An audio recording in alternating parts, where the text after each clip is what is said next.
Al, are you ready to get hippity hoppity and rap all over today's episode? Yeah. Galaxy. Alrighty. My name is Jared, and I'm here to say it's time to watch Love and Superstar in a major way.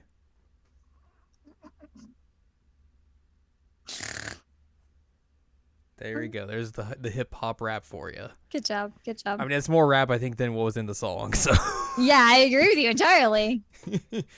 hello, welcome to this week's episode of Jared Now Watch Love Live Superstar. It is episode number 10. I'm Jared, joined as always by Doc Al and Ladium. Hello. She is very sleepy. I'm also very sleepy, but we're here to forge on. We're here to say Exactly. we're This going to is talk season about Love one. Live today. Yes, thank you for your rap. Still This is season one, episode more. number 10, called Check It Out. We're going to check it out. So we begin this episode, and they're talking about how, the regionals are coming up and everything, but there's a whole lot of groups entering, so Cuckoo's concerned that they're going to do something weird in order to fit everyone in. It's a rumor. In order to figure that out, they have to go to this big regional meeting where the Love Live information lady makes her triumphant re-debut, or return, I should say. She's back. And essentially what they are doing to, I guess, make it so they can figure out who to pick from is to do a theme. And I don't really... See, here, if I was in charge of Love Live, Yeah.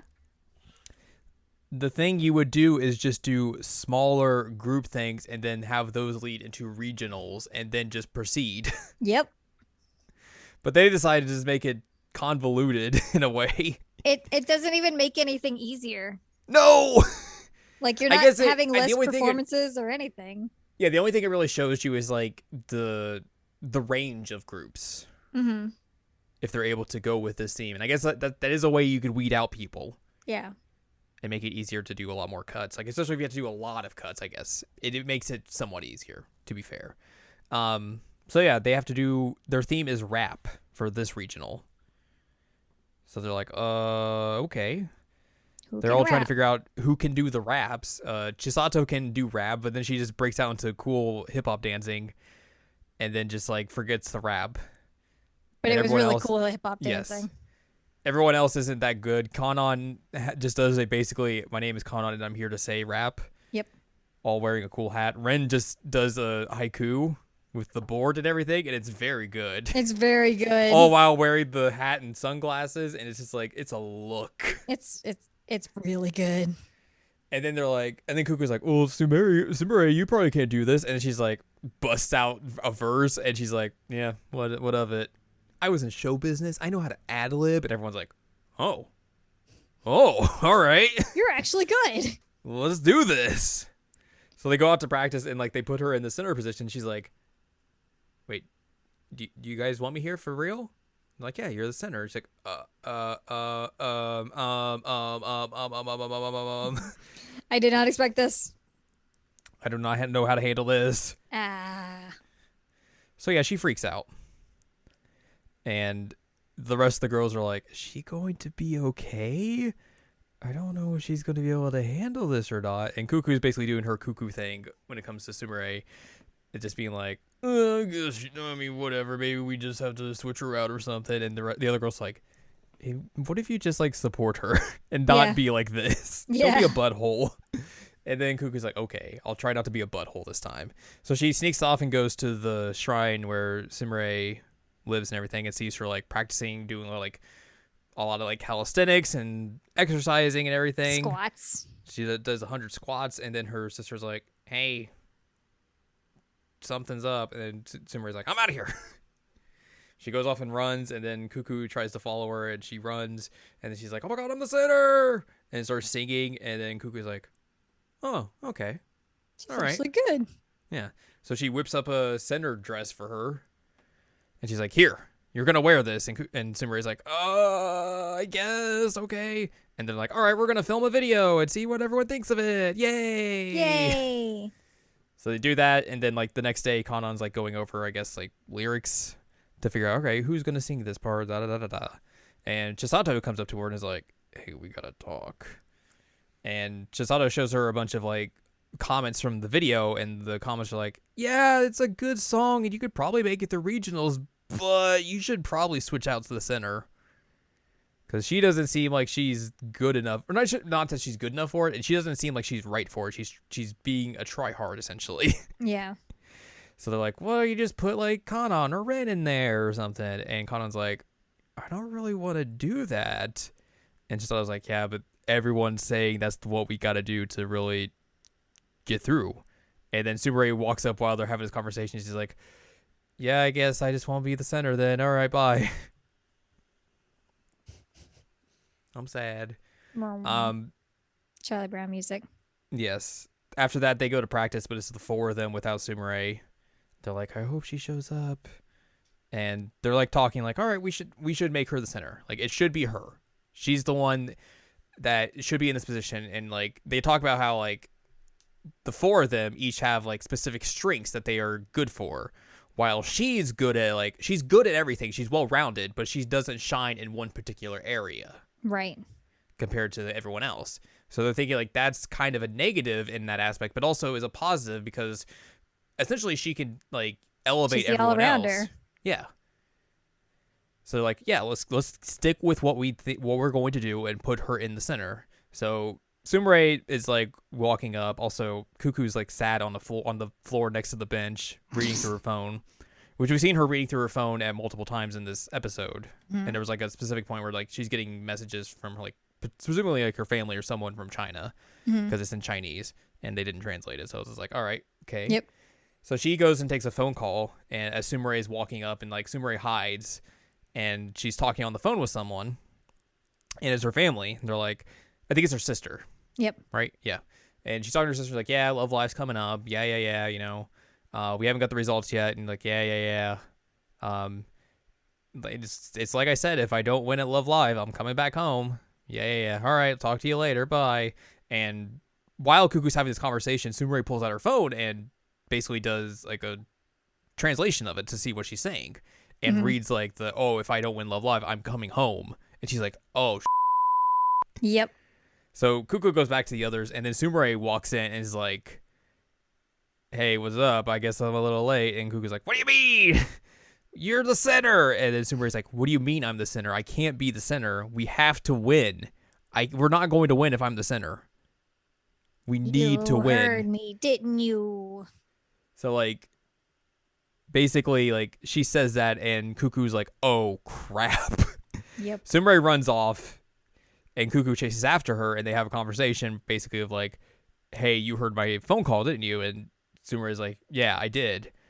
And Cuckoo essentially just like, look, because Sumire's whole thing when she went up there is like, she thinks that they're putting her in the center position out of pity because, you know, her whole life she hasn't been able to achieve that goal of being the star of whatever she's been trying to do. So she's like, oh, they're just doing this to pity me. I don't want their pity. I don't want them to do that for me. And then when Sumire and Cuckoo have this conversation, Cuckoo's basically like, look, we're not doing this out of pity. We think this is the best option.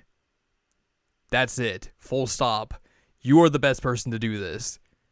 I don't care what anyone else says in like our school. You are the best person to do this. I also love that Cuckoo just has angry eyebrows this entire scene. Yeah. But Sumire's just like, well, if we do that, we're not going to win. You need to win. And Cuckoo's basically like, I don't care. We're going to put you in there. And also, Sumire asked her, like, have you told Kanon and the others? And she's like, no, I don't want them to be school idols just for my sake. Which eventually they're going to find out because that's just the way these things go. Right. And like, everyone's going to be like, all right, cool, whatever. Right. It'll just motivate them more. And then Cuckoo pulls out the tiara she made for the dress. And he's like, you need to put this on. You are the center.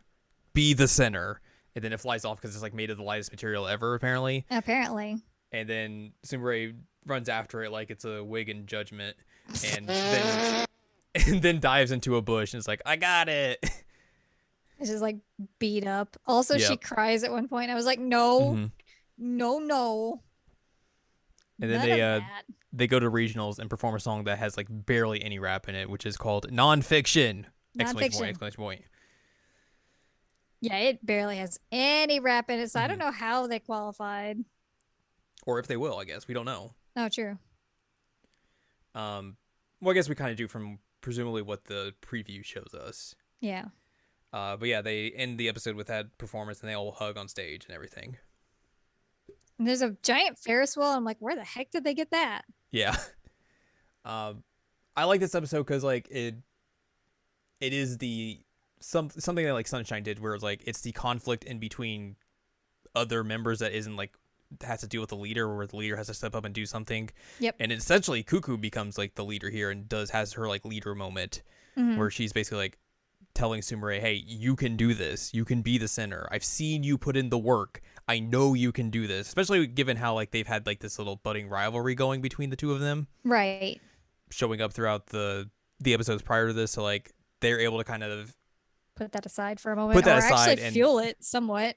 Yeah, and they come together better as like a duo compared to where they had been previously and all that. And also we get some like good, development on Sumire as well, where like, she's talked all this game about being in show business and wanting to be the center, but like when she has that opportunity, she panics and is like filled with, the opposite of confidence, essentially.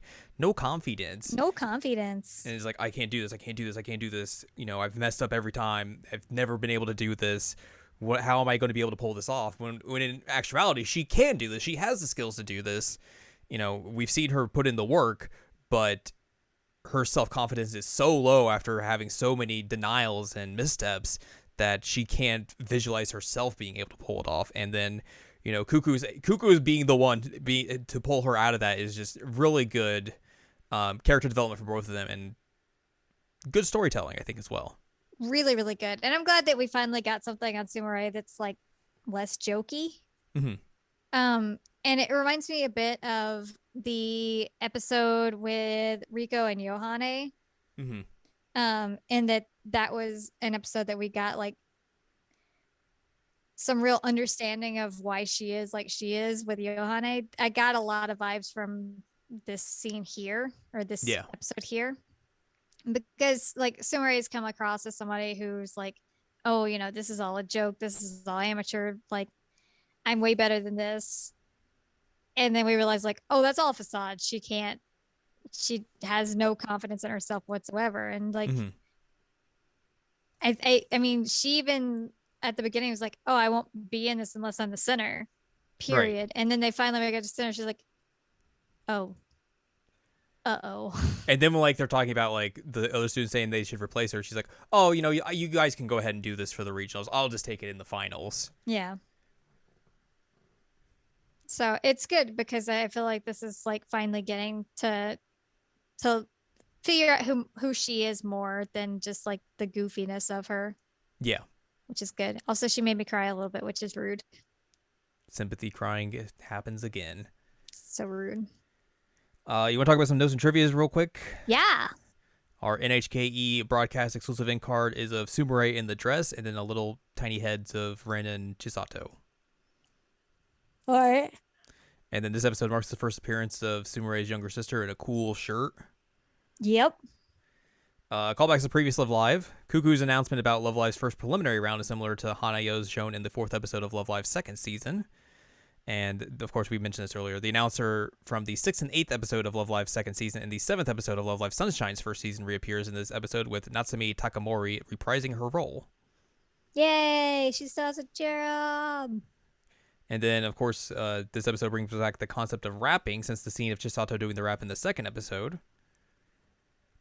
This says this is a continuity error, but I think sometimes like the story of Love Live changes this on a whim. But it says it was mentioned by Cuckoo that the Love Live competition is only being held once a year, yet in Love Live and in Sunshine, I guess it's in both of those, it was held biannually.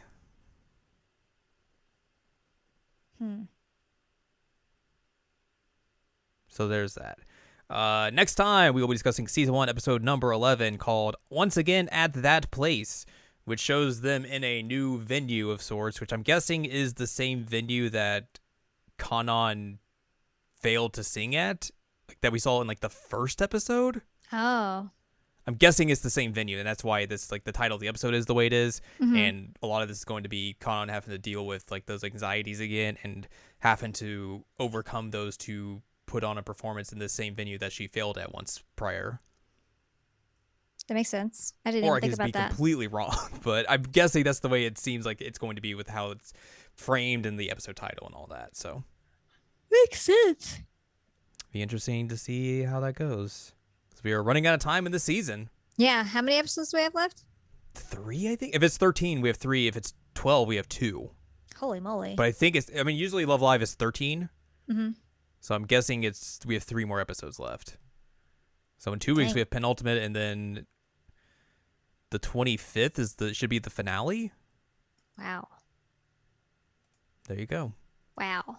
And then we'll go back to Inuyasha. Inuyasha.